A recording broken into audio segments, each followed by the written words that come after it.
Hello and welcome to this week. It's week number 14. And I'm just going to hide the meter controls.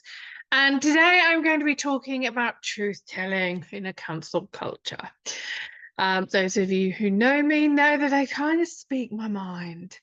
And it's about this week we're going to be talking about how I can speak up, or how you can speak up without being shut down, and the resilience you need to around that. Today is the 23rd of October 2025, just to timestamp it, and we've just got 6 more weeks to go of this series, so that's really quite exciting, because we're about to create the next series. So woo, excited. That one's going to be back on to speaking, writing more, and how we can just value literature, so, and what it takes to be more of an author activist. So very much looking forward to that. So without further ado, let's get on with week 14. Also, just to give you a little bit of clarity as to why this is quite a favorite subject of mine. I've had my Meta, as they call it now, Facebook and Instagram channels taken down quite a few times. I've also had my YouTube channel taken down and videos taken down, and so I'm in a bit of a space where I can talk about this. I get a lot of my posts also shadow banned. We're in a world where some people just really don't like things that make them uncomfortable. So just to so I'm going to be sharing from lived experience rather than just someone who writes a lot of vanilla then just talks about it. I write quite a bit of should we say the furthest away from vanilla that you can get. And so we're going to be talking about how to tell the truth with compassion, not confrontation. We'll also explore what confrontation means, why silence can be costly, and when to speak with purpose. So we'll be looking at what it actually means, what cost actually means, how to build resilience in a world that cancels before it even listens. I said, oh, I can't be doing with this. You look too strong. You've got the wrong colour lipstick on. You've got the wrong colour hair. Oh my God, you've got ginger hair. That means you're a bit too fiery. So you will be looking at all of that. Why choosing to take offence is a privilege. That's going to piss off some people. And turning conflict into conversation and misunderstanding into connection. That's going to be quite an interesting one. Well, it's all interesting, obviously. And living authentically without losing empathy and respect or your mind. So, and if you've been with me for the whole of this year, you'll know that I do kind of tend to say what I think. I do also hold back, because I know that if I started on something, we could go down a rabbit hole. As you can see, I've still got my boxes. I still haven't found a place to live. If you watched last week's, you'd know why. So let's just get on with it. So I want to, obviously with me, I like to talk about my context and how we are positioning the words. But what is confrontation, and why are so many people afraid of it? So I've had quite a few people over the years tell me, like, you're really confronting. I'm like, am I confronting, or are you just confronted? Because I have always been a bit of an overthinker. I love being really curious about ideas and why things happen, and what makes people do this and what makes people behave in this way. And I've always been really, really curious. And sometimes when we have taken the time and the effort to learn about other things, other people, situations, etc., and we've taken the time to educate ourselves about something, people are confronted by that. Now, before all of my books were in these boxes, ready for the off, I like to be organized, as you can tell. I had a woman attack me because I had so many books behind me. Oh, I suppose you think you're so brilliant with all those books and so intelligent. Well, I bet you haven't even read half of them. I didn't even have to say anything. Just the fact that I had books behind me as an author and someone who researches, a writer and a reader, she was offended by it. And I was just like, oh my gosh. I've been accused of my intelligence being violent. I was just like, okay, that's a new one. Interesting. But there we go. And again, sometimes we're not confronting but the way we think confronts people. And there's a very big difference in that. And we do need to get these distinctions, and people need to wise up to like what the difference is, because, and I will come on to this in greater detail. I don't want to keep getting ahead of myself. But when we tell someone, oh, you're very confronting, or you're confronting, it's not about them, it's all about us. If I'm confronted by something that somebody else has said, it's because of my stuff, not because of them. It's all about what's going on within me. And I do say, and I have got these new mugs coming out, I'm very excited about this. I've got some mugs. One of them is called I Come With a Trigger Warning. Another one says prepare to be offended. Another one tells you, shh, I'm reading. And awake not woke is on another one. So you know that, and this is the thing, we have to understand that when we get triggered by something, that is something for us to dive into for ourselves. That's a learning opportunity, and that is something to be celebrated. And it's also a way of actually helping us resolve any unresolved trauma that we have. And when we are somebody who likes to tell our truth, or we're open about really sensitive subjects, as those of you who follow me, you know, I do talk about quite a few sensitive subjects. When we don't speak up, that affects our mental health, but it also takes the air from other people.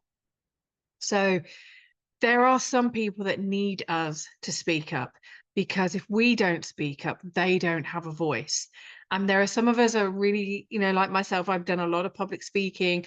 I have been through the ringer, as they say, and I've learned to be strong. I've learned to be resilient.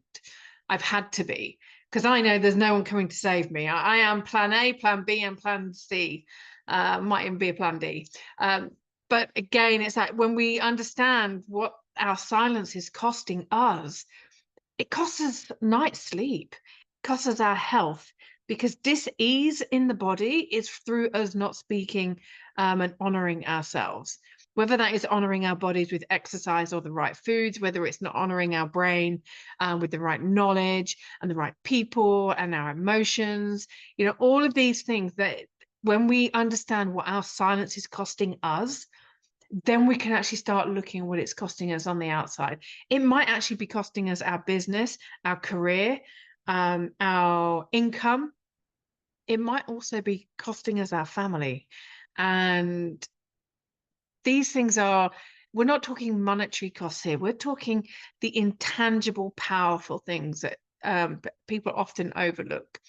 People often overlook the fact that when we look at things on a wider scale, that if we don't speak up and we don't challenge things, then things tend to grow and evolve and escalate, and all of those other accelerations.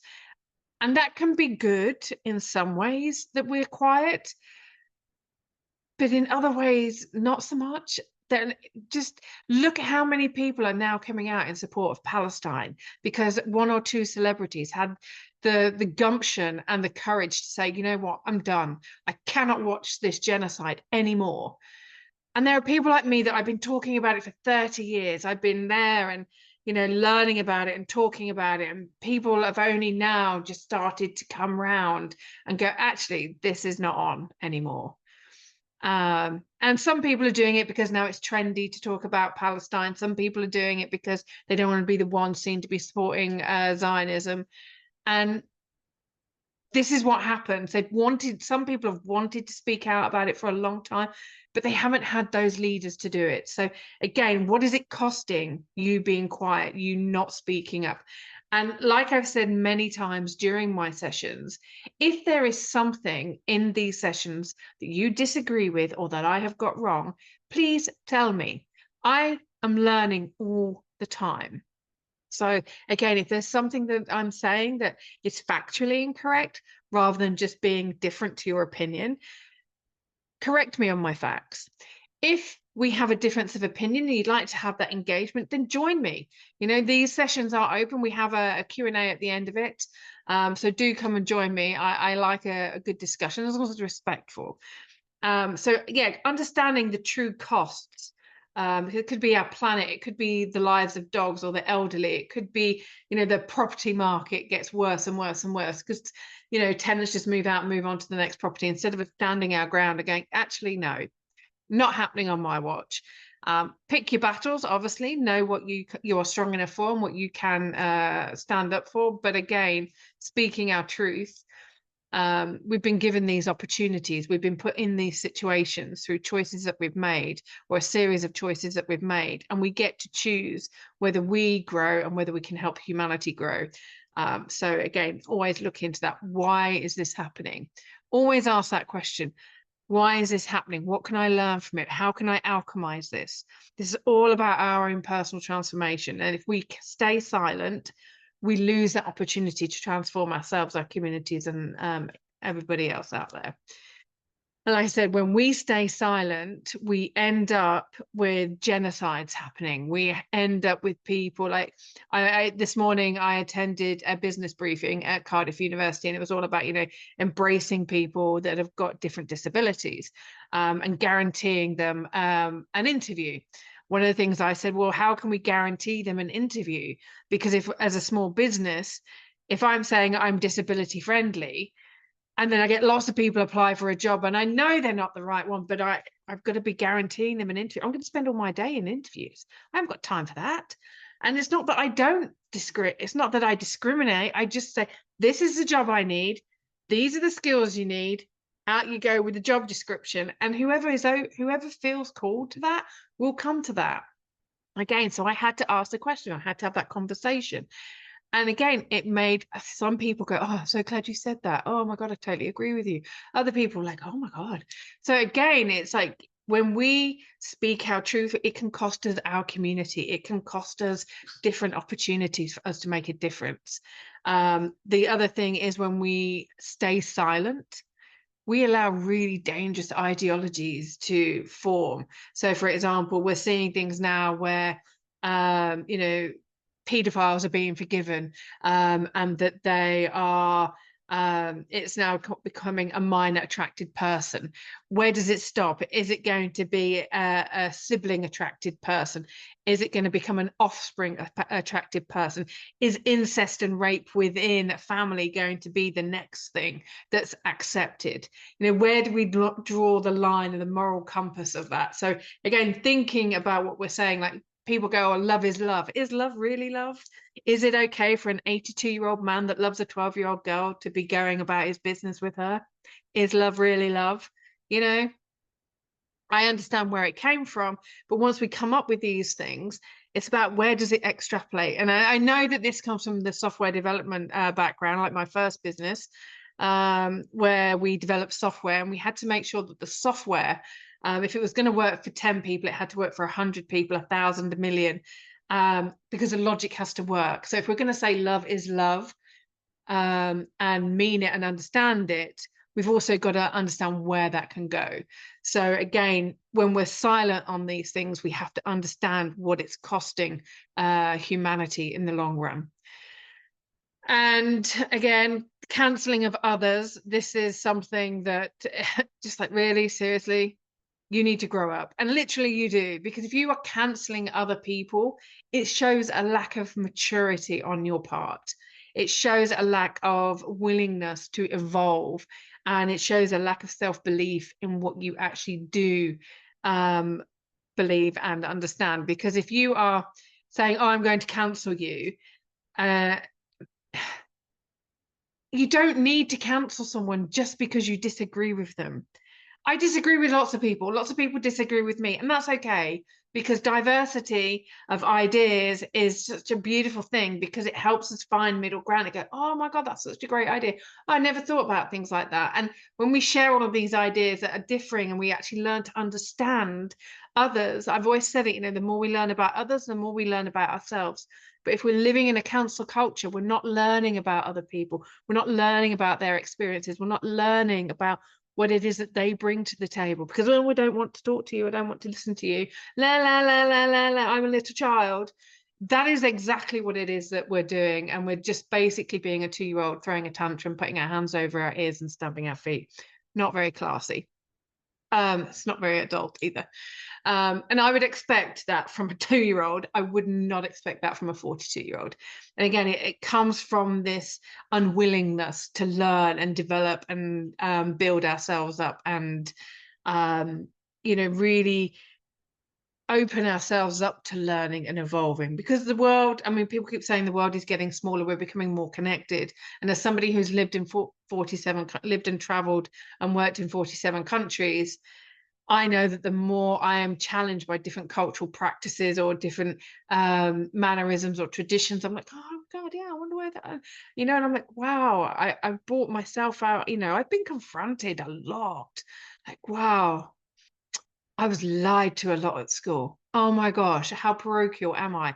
And if I'm thinking that I have some parochial ideas, having lived and worked and traveled in 47 countries and speaking multiple languages and understanding different kinship systems and religions from around the world, imagine if you have only grown up in one homogenized society, speaking one language, never ever opening the door to outsiders, even if you are like where I grew up, Friday Bridge. People from London were foreigners. They were outsiders and they were only a couple of hours down the road.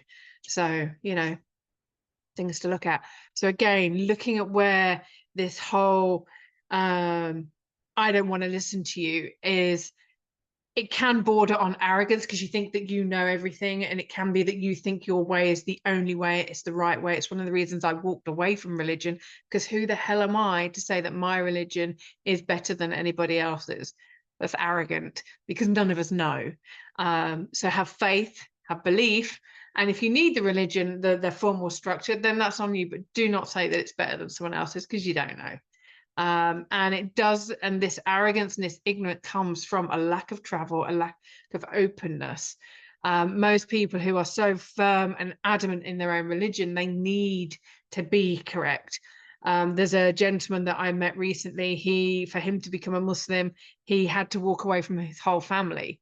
Now, for him to be wrong would mean that he walked away from his family for no reason. So he has to be right. That is his stance. He's drawn a line in the sand. There's no going back now. And again, it's that fear of needing to be right, or it comes from the fact that you've been so indoctrinated by an idea or a culture or a belief that there's just no capacity in your mind, because if you accept that you've been lied to, or that what you've been led to believe all these times, not through lying, but through the people that have said it to you and raised you with these values and beliefs and these ideas, and this sensitivity that you're always right, darling. It's okay, Poppy. Mummy thinks you're right, and mummy's always right. No, mummy's not always right, Poppy. Again, it's making sure that we challenge and we question everything. Like one of the branding stamps is question traditional systems. You see it down in the bottom corner. Question traditional system, question everything. It's how we innovate. It's how we create new technology. It's how we create new systems and better workplaces, better clothing. So always question everything. One of the things that, going back on the arrogance and the ignorance, what we tend to find is that people who have been placated or had yes parents all their life, or parents that begged them and bribed them, they tend to have this level of entitlement that, oh no, I believe everybody is equal. It's just that I'm more important, or I'm more equal than them. And, yes, we are all equal, but, that they're from, they're from Africa, or they're from the Arab world, or they're from Latin America. The arrogance in Britain is unbelievable, as well as in America. And, parts, mainly the Western world. I know that a lot of you that watch this from the Western world, some of you do agree with me, and some of you just think, oh my God, if you hate it here, why are you here? Well, sometimes we have to be in certain places to educate, which I will be coming on to, because sometimes this whole idea of equality actually backfires. Again, using this morning's business briefing, if we're saying that someone has to declare their disability, are we then, our businesses, especially in the corporate world, just ticking boxes? Are they just going to hire you because you're a disabled person? And what kind of disability? And this was something that I raised in the questioning section. You know, the report didn't go deep enough into what they meant by disabled. Was it physical disability? Was it a mental disability? And what happens if you are a Black woman who is disabled? Do you have the same opportunities as a white man who is disabled? And is that a mental disability that gets better precedence rather than a physical disability? And again, without the proper research and the understanding, and when they were talking about the amount of people that are disabled out of work as opposed to the number of able-bodied people that are in work, and it was like how you're presenting this information matters, because there might only be 56% of disabled people in work, but does that mean that the other 44%, so I had to do the quick maths, can they work? Are they able to work? Or is that 56% of the people who can work that are not working? Again, how we present this information, how we question things, actually allows us to have these conversations. And some of the questions that I ask, I know make people uncomfortable, because it shows that they haven't done their research properly, or they haven't thought about presenting data in a certain way, or I've called them on their manipulation of the marketing or the statistics or the storytelling that they're telling. And when we speak up and we ask the difficult questions, we're empowering other people. The amount of times I've sat in a seminar or a workshop or in a business briefing or what have you, and I've asked a question, and I've had people turn around and just smile at me, or people come up to me afterwards going, oh my God, I'm so glad you asked that question. They wanted to ask it, but they didn't have the courage to, because they didn't want to be shot down. And that's the thing, when you are that person who is willing to speak your truth and ask those questions in the cancel culture, in this woke community, this woke culture that we've got, and I mean white woke, not the Black woke. And when we look at that, you just think this is why it's so important for us to be speaking up.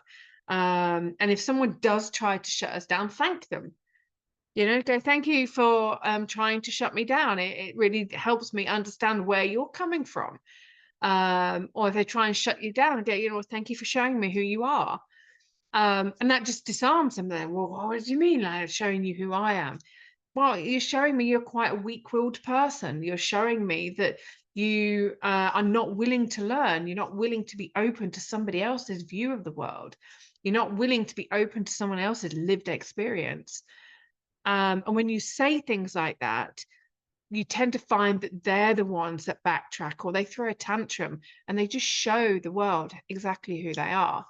And that's good, because, you know, hopefully some humble pie is served with, you know, a nice dollop of custard. You know, pie's great when it's with ice cream, but it's really delicious when pie is served with custard. Slight little tangent there. But again, when we look at why these ideas that are brilliant ideas, or these brilliant questions, are shut down, you know, we have to understand, was this somebody who, the person who's doing this shutting down, what kind of life did they have? Did they grow up? And this is one thing I want us to consider, is when people are trying to shut us down, did they grow up in an abusive household where their parents shut them down a lot? Is this now a place where this person, or this group of people, this community of cancel Carols, and Calvins, as I like to call them, are these the people that were bullied at school and now found their courage later on to throw public tantrums? And because a lot of them are just tantrums, let's be honest. Are they the people that were at school, they were shut down at school, or they were bullied at school, or they're abused in their own home? So now that they're in adulthood, they're not going to allow anybody else to go through that. As a writer of books, I don't like bullies, and I will write about things that other people are not willing to write about, because I don't want other people to go through what I've been through or what my clients have been through. That's why we write our books. And but there's a difference in the way in which we write, because we go, this is what happened. This is where the problem came from, and this is a solution. It's not the solution, it is a solution. Whereas what we're seeing with the cancel culture is, I don't like what you're saying, I'm going to throw a tantrum, and you're not allowed to say that anymore. And it might offend someone. It might offend someone, but it also might be the freedom that other people need. It might be that other people have been waiting to be heard and seen. And it's when we speak up and when we say what we have witnessed or what we have lived through, the people who have not got that courage, when we speak our truth, we give them the air to breathe. And that's so important. There are so many people without a voice, or there are so many people with a very soft voice. And that doesn't mean to say that, we all have to be like myself, who's forthright, assertive, confident in what I say. It just means that when we come together, and we speak a combined truth. And it's really interesting to find that when I speak up, the amount of people that gravitate towards me and the amount of people that are relieved. I've had people tell me I've saved their marriage because they finally had the truth. They finally had the courage to speak up and do what it was that they needed to do. That is huge. If I can help someone save their marriage by owning who they are within their marriage, just by me speaking up, and completely different subject. Again, honor yourself. Because if you are more worried about what other people think than what your truth is, you're putting them on a higher pedestal than you put yourself on. And it means that you feel that they're more important than you. And that's not true. That is so not true.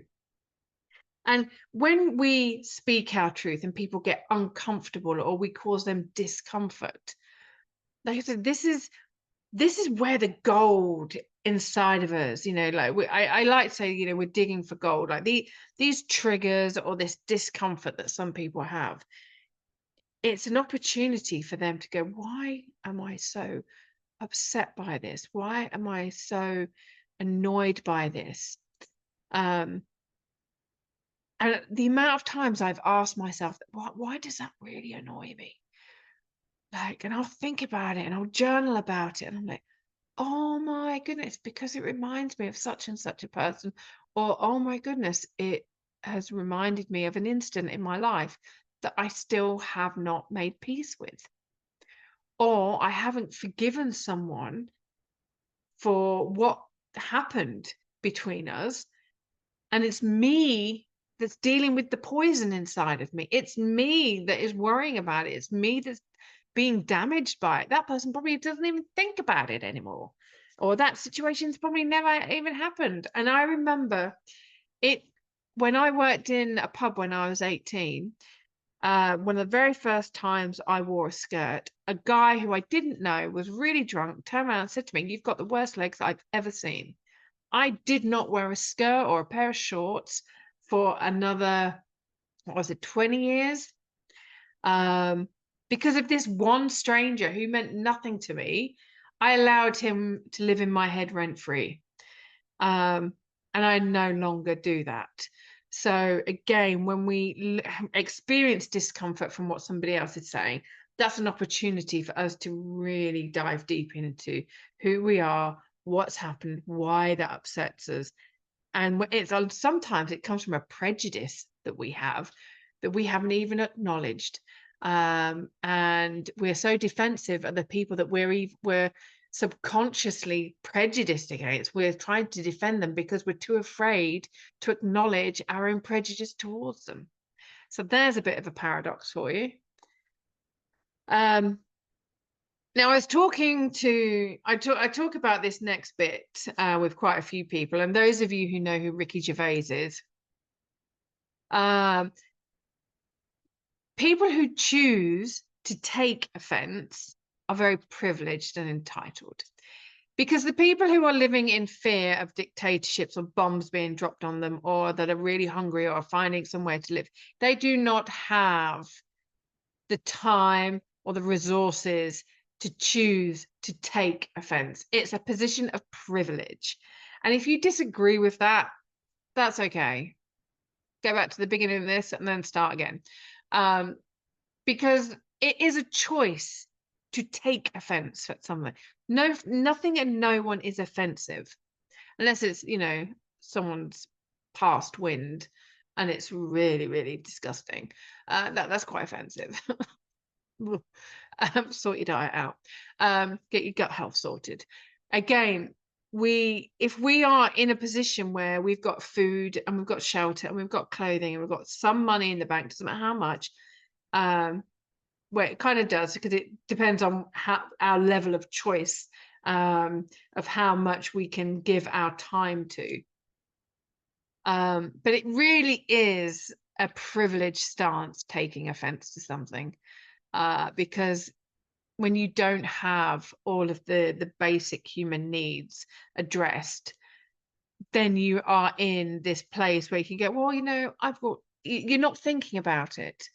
You're not thinking about those basic human needs. You're not worrying about where your next paycheck is coming from or where your next meal is. So you have the freedom to think about other things and reflect on other things. But if you're choosing to take offense, are you really reflecting?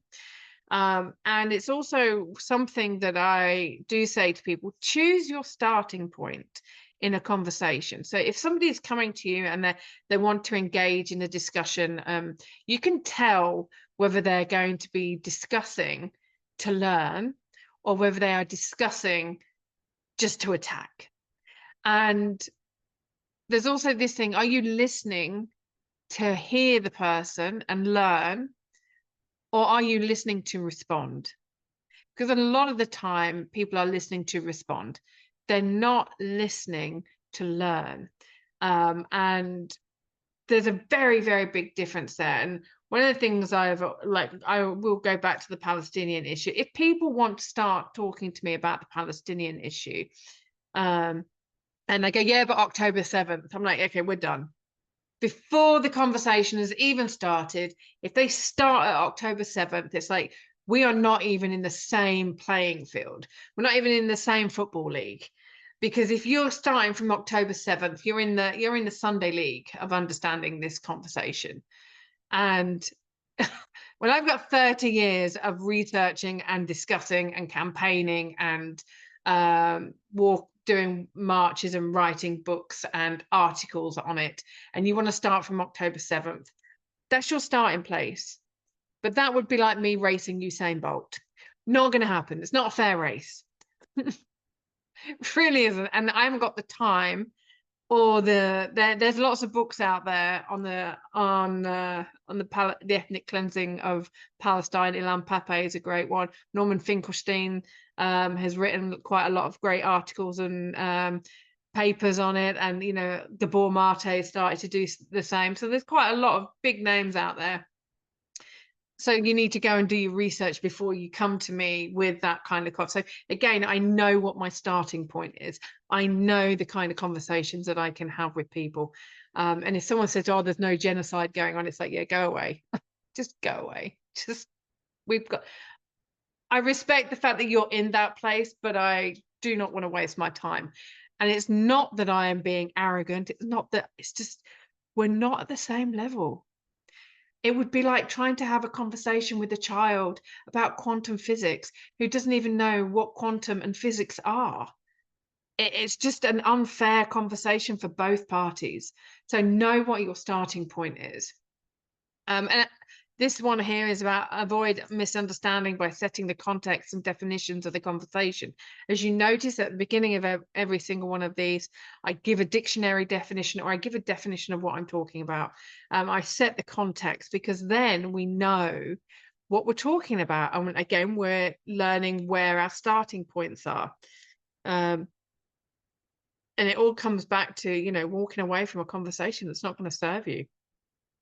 If you know that someone is not there If you know that you're not going to learn anything from that person, or that they're not there to learn something from you, or just enjoy the engagement and the exchange of energy and ideas, if that's not going to be a positive, or have a positive outcome, why would we be doing it? Just doesn't make sense. I have a rule in my business. If it's not fun, we're not doing it.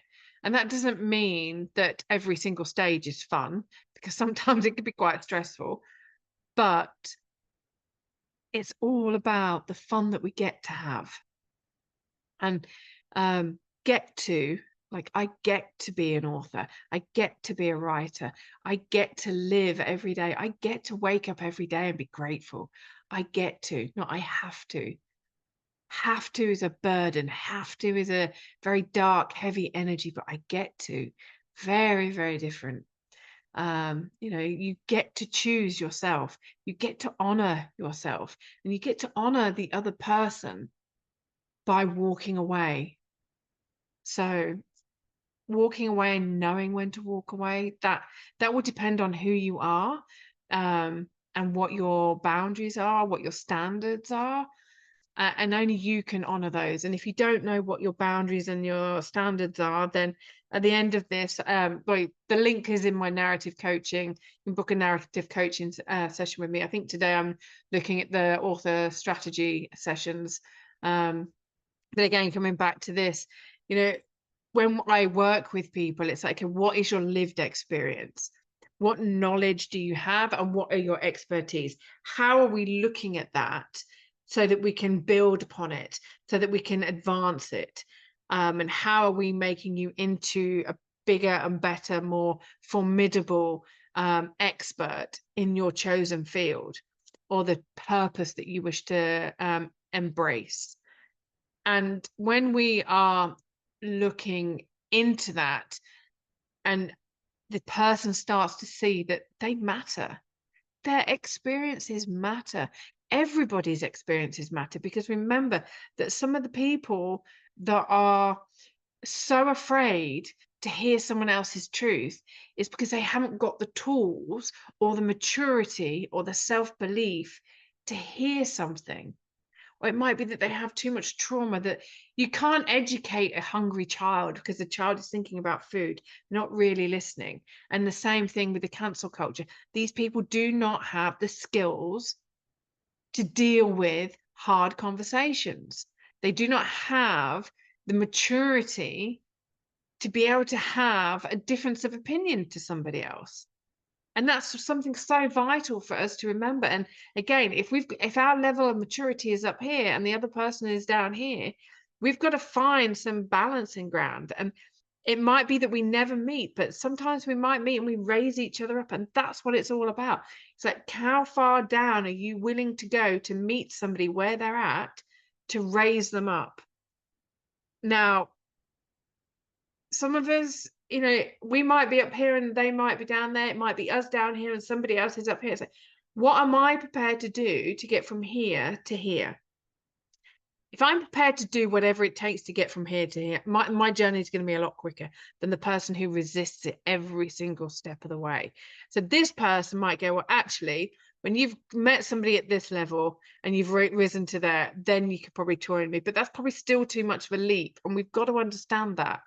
And like I said before, it might be that these people that are so obsessed with cancelling everybody and everything, they've had no control in their life. This is the one thing that they can control, or like to think that they can control.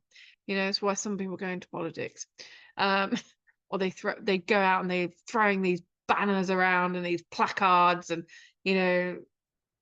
some of the school bullies want to go into the police force, because once they've got that police uniform on, they can't be bullied anymore. They become the bully. And I don't like bullies. That's why I write the books I write. So again, it's like understanding where this control and this cancel culture is coming from. Now, I've put in here about the world of books and how cancelled books isn't just about the oppression of a culture. Now, as we've seen throughout history many, many times, that when a civilization lose their ability to read, or they don't read, that's when society starts to suffer. And we've seen it so many times throughout history. And we're going through that now. People have stopped reading, people have stopped taking that time out to make a meeting with themselves and a book for them to learn or escape into fantasy or whatever other kind of fiction that they read. And when we stop reading, like, I'm not talking about reading stuff on a screen, because the difference is that we had a session yesterday with the Royal Society of Arts. We were discussing some of the articles in the journal. It's actually right here, the RSA journal. I don't know if you can see it, but anyway, we were discussing the articles in there. And so, do we keep the paper version or do we keep it digital? And a lot of us are saying, but when we switch off our screens and we get comfortable, our intention is just to sit, relax, and read. Sit, relax, and learn. We have reframed our brain. We have slowed it down. We're using a different part of our brain. It's more tactile. We can touch it. We can smell it. We can hear the pages turning. That's a whole other level of sensory learning. So it's not going to be, it would be a real shame to lose the printed version, printed books, etc. But in the world of books, just remember that someone might come up and go, oh, those books are banned. Like the other day, I heard the Black Beauty was being banned. I was like, really? Oh my God, we're banning a book about a black horse. Really? Have we got to that point? It's a black horse, people. Are we going to shoot every horse dead because it's black? What about every dog that is black? Are we going to shoot that because we can't say black? Can't say Black Beauty. You know, Tyler Perry's Beauty in Black. Are we going to shut that down? You know, spot the white person in that program. But again, it's like looking at how the banning of books is becoming a sales gimmick. They want to sell more of that book. So they're going to say it's banned. So people are eager to get their hands on it because it's a banned book. It's like a child. Don't smoke. Don't do drugs. Don't drink alcohol. Don't wear those hot pants out, Dawn. Mum, I'm not wearing them. They're under your jeans, Dawn. We've all been there. So again, it's about understanding why people are saying things are cancelled. What is their narrative? Is it just a way of us being distracted from what's actually really going on? So, for example, the education reform bills. What they tend to do is they talk about the education reform, and then they'll slot. I've said this before. They'll slot an anti-terrorism bill or an anti-terrorism clause within the schooling education reform, and so it gets passed because it's an education. So it's a distraction technique. And some of the things I read, like when I'm studying, I just did 28 exams recently to go and work in schools to teach comprehension and writing, and it was fascinating what some of the questions were and some of the information I had. And I'm like, really, this is allowed? And the things that they see as terrorism, signs of terrorism. I'm like, wow, interesting. Very interesting, very white woke. And again, knowing what these differences are and knowing that sometimes we're just being manipulated for a bigger agenda or as a distraction so that other things can be passed. And remember that if you have this urge to speak your truth, there is a reason for that. And it might be that you want to speak your truth by speaking. It might be that you want to speak your truth through art or dance or music or poetry or for writing a book. However you want to speak your truth, if you don't speak your truth, it's going to stay inside of you and it's going to become dis-ease in your body. And you might end up with throat cancer because, you know, you might feel that there's always someone with a hand around your throat. It's real. This is what, you know, Dr. Joe Dispenza talks about. This is what Dr. Bessel van der Kolk speaks about, Dr. Gabor Mate. So it's not Dr. Bessel van der Kolk. I think it's just Bessel van der Kolk. He never puts doctor on his book, so I need to go and double check that. But again, it's about listening to your intuition. You are being given this power, this energy to speak up about something for a reason. So it's about time you need to speak it. And when you do speak your truth, expect tumbleweed moments. There are times when we put this together and nobody shows up, and other times lots of people show up. And there are some times that I write a post on social media and I get a lot of engagement. The very next day I get nothing. And it's about understanding that it's not about you. You've got to keep showing up for you. You've got to keep speaking your truth. The vanity metrics do not matter. And I saw something the other day. I think I shared it, where it's like, do you remember the times when we all used to keep a diary, and if anybody read it, we'd be really upset. But now everybody shares their diaries online and they get upset when people don't read it. Again, it's just vanity metrics. It just shows us how we've lost the art of privacy, a lot of us. And people want to know more about my life. They want to know more, like, and I'm like, no, I'm not going to share that. No, that's the private thing. And if it's in a book, then that's okay. But why am I writing it in a book? Why am I sharing that? There's always a reason why I'm sharing it. There's always an opportunity for somebody else to grow. I'm a natural coach. I'm a natural teacher. What can I say? And I've just put here that confronting people who don't consider the ideas and life experience of others is a good thing, because it makes them, like, it's a pattern interrupt. And interrupting patterns or habits is one of the best ways to break them and create awareness. And we have this wonderful opportunity when we confront people's ideas to help them change and evolve. And that is one of the greatest things about speaking our truth when people are trying to shut us down. I don't care that Meta tried to shut me down. I don't care that YouTube tried to take down my channel. I put them back up again, and we just did little edits. We put them back up. I wrote it in an article. I put things through those transcription things to get the most of it, and then I just went in and rewrote them. Again, there are lots of ways around telling our truth. So if we are being shut down, it's just a love nudge in the right direction. It's just a way for us to choose a different medium. Like, there's an artist that I follow on Instagram. Oh my God, his artwork is just phenomenal. And he creates his face. But what he does is he puts all these different landscapes in them. I wish I had thought about sharing about him before. But his painting is just absolutely stunning. I'll see if I can find him. Probably not while I'm doing this, because that's a bit rude. But anyway, he's just, go on Instagram. He's an artist. I'll see if I can find him and put his link in here. I might even share his profile on Instagram, so that if you follow me on Instagram, you'll be able to see him. So and if you need to follow me on Instagram or want to, it's at Musdawn Bates International, which is INTL. So again, his vision of the world and his incorporating of all these vivid, beautiful colors and landscapes and faces, like, oh my God, it's just so deep and beautiful. And that's how he's telling a story. It's how he's telling a story. The travel of humanity through time and how we're all connected. And can you tell I like him?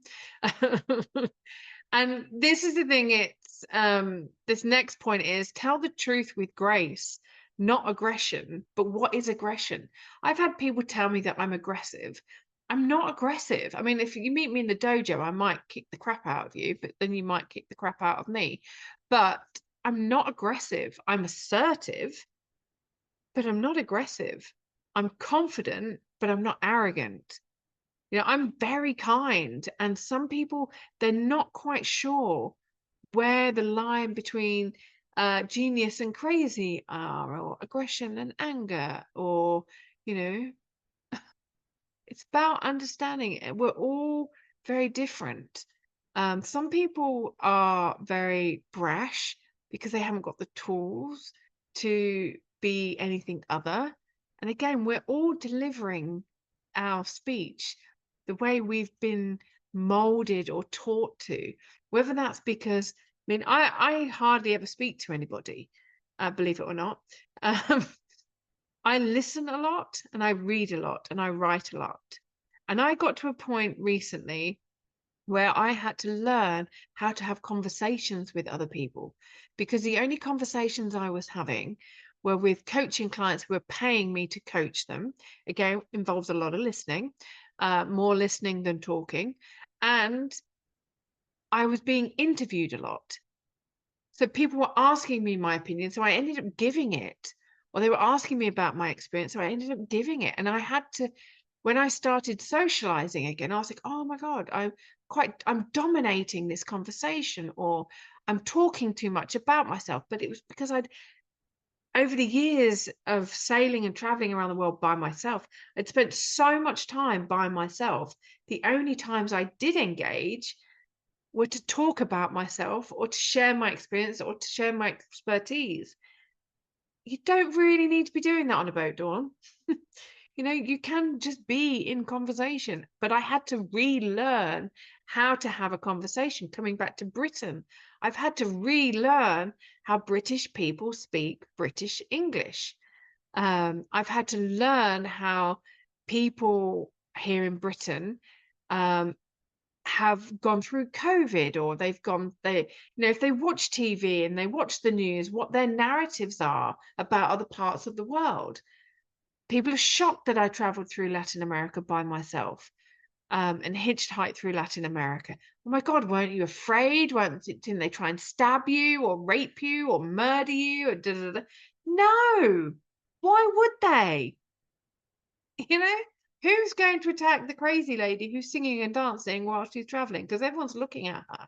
There's a good self-protection tip. There you go. No one's going to attack the crazy person who's singing and dancing that everybody's looking at, because then they will be seen attacking them. Again, this courage that I have to travel the world by myself, I didn't think about it. I just went because it's something I wanted to do. And I knew I'd be okay. I just trusted that I would be okay, because I'm not attacking anybody. So why would they attack me? It just didn't make sense to me. And that might be a little level of naivety in some ways, given what I know about the world.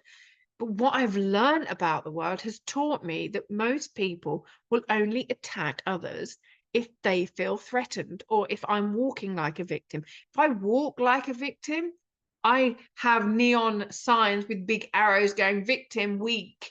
And that's one of the biggest tells that people, well, they're going to attack you. It's one of the reasons why people are now spiking others. I don't go out to pubs anymore.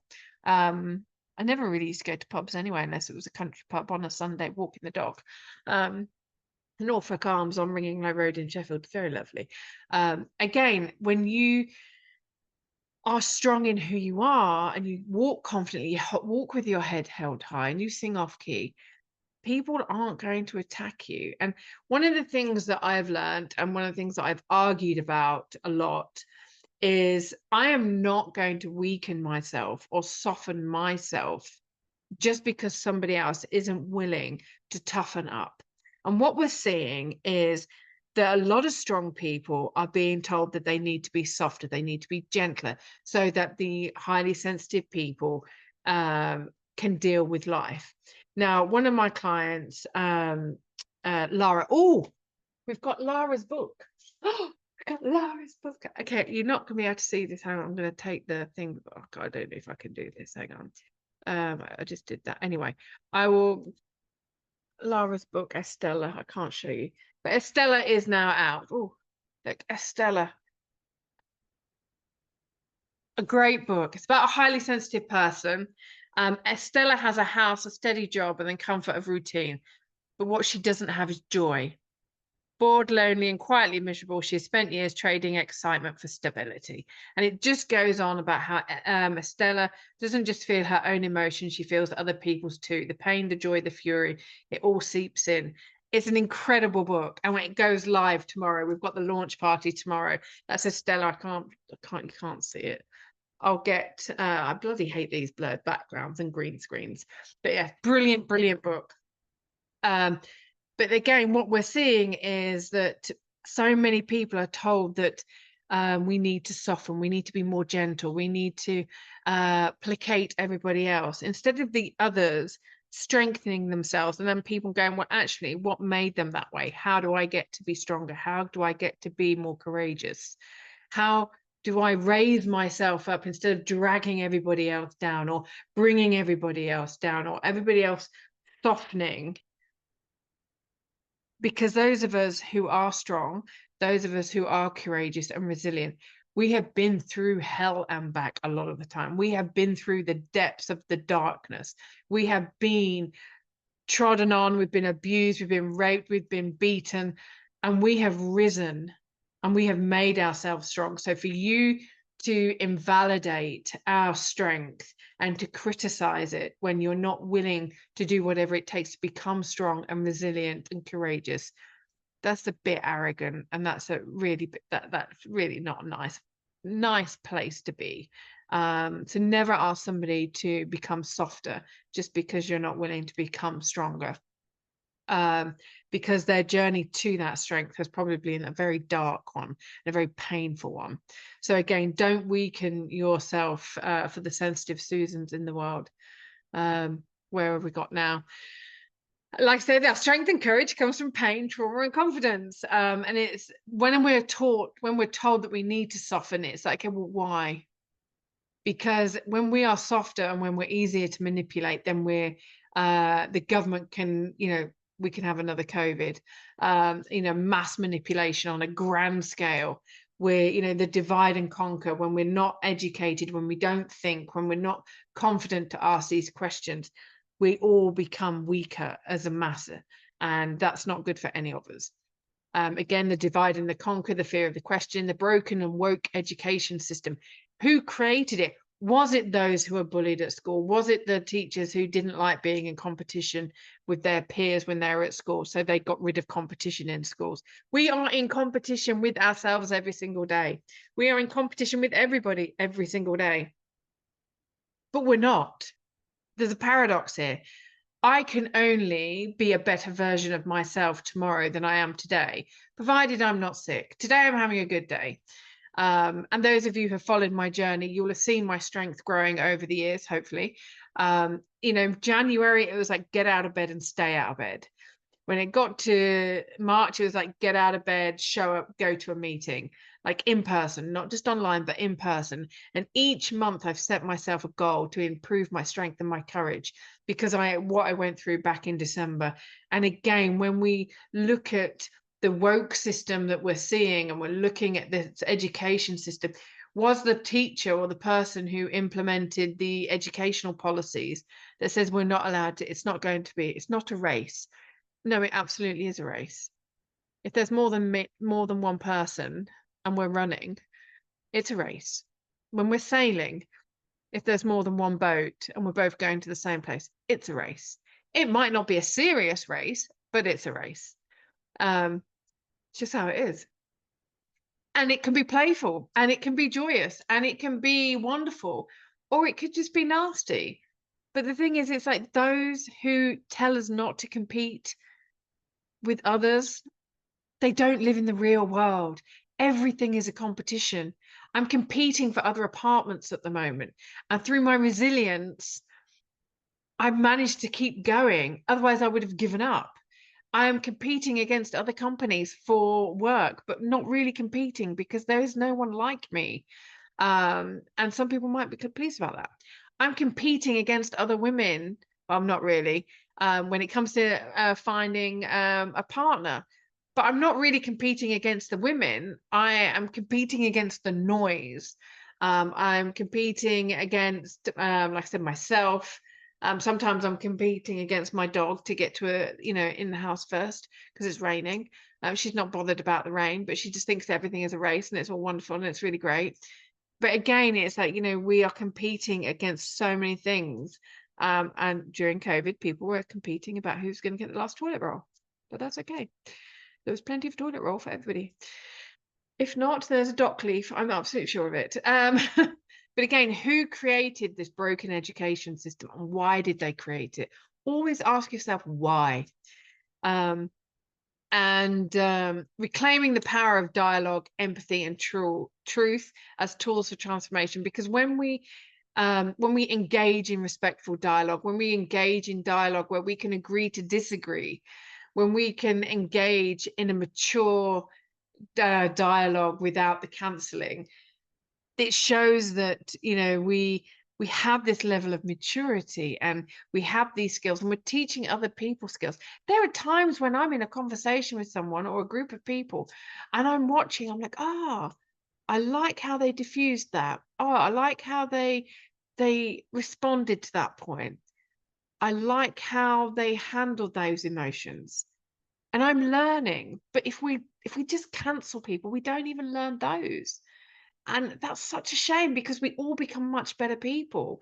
And that's how we're transforming ourselves, our families, our communities, our workplaces, and our nations, and ultimately the world. So, you know, we have to reclaim this.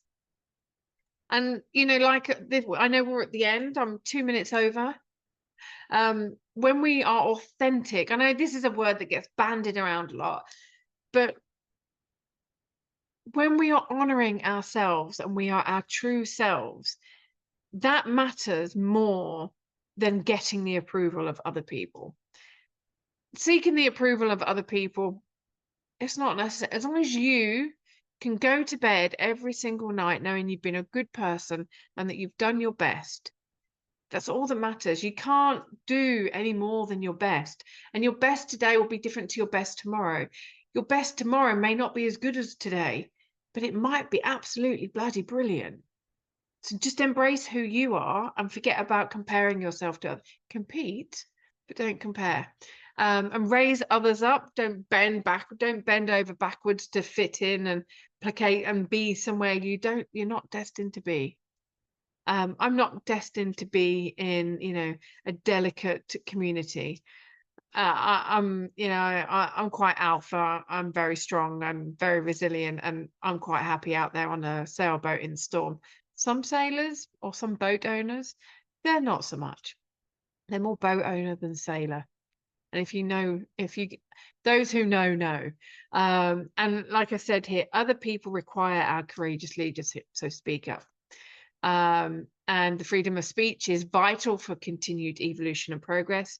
And as I always say to my two sons, your ideas, what you are thinking, feeling, and envisaging is important. To own your ideas, own your voice, speak up. If not for you, then for someone else, because they might need it and they might not have a voice. So that's that. And I'm just going to, if you are wanting to book an author strategy session with me, you've got an idea for a book, or you want to get together with a group of people, Tai will be sharing all the links and everything, and also my Instagram. But if you want a 30-minute session with me, free of charge, no agenda, you just want to run an idea past me, get yourself booked in, and let's see how I can support you. And again, if it's an anthology that you're thinking of, you know, sometimes working with other people is one of the easiest things. You share the cost of the publishing, you have got a team around you, you've got that community, and you're developing something that you all fully agree on, or you've all got an idea on, or you've got very different ideas and you just want to show the world just how wonderful people who are so different with different ideas of the world can come together and create a really great project. So thank you so much for joining me today. And I really appreciate all of you who are following me and sharing my content. It means a lot. I do feel like sometimes I'm just sitting here talking to myself. I really am. Am I? But there we go.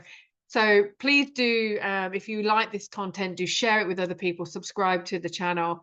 And if there's something in here, you're putting on an event, or you'd like me to be a guest speaker, run a workshop, then please do let me know, and we can discuss it from there.